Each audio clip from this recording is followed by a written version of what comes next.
have a two-term administration as the political cycle for the selection of his successor is well underway, that attention will focus on the contest more and less on the president's parting words.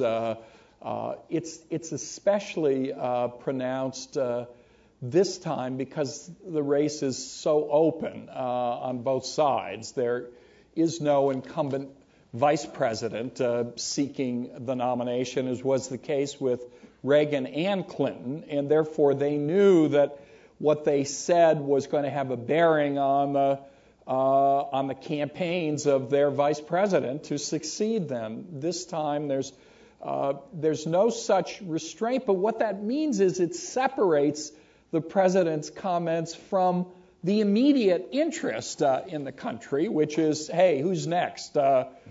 This guy's about through.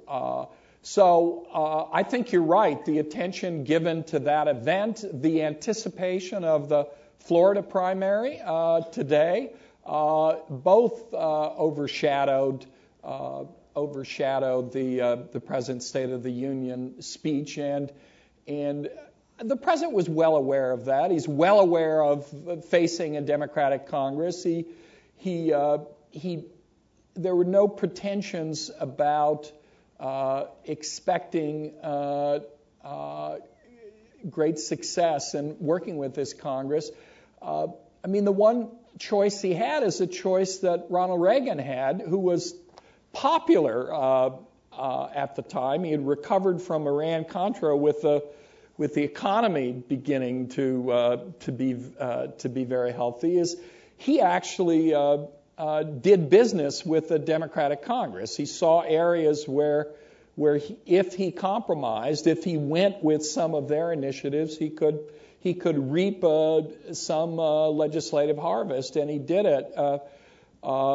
Bill Clinton did that during the fourth year of his first term in anticipation of having a record of achievement for running for re-election. But this president, having low public approval ratings, figured he'd get little in such negotiations, and for the most part, his concern now is showing resolve, of sticking to his principles, and he has this extraordinary reassurance that in the long run, historians and publics will see that he made principled decisions on the domestic and international front.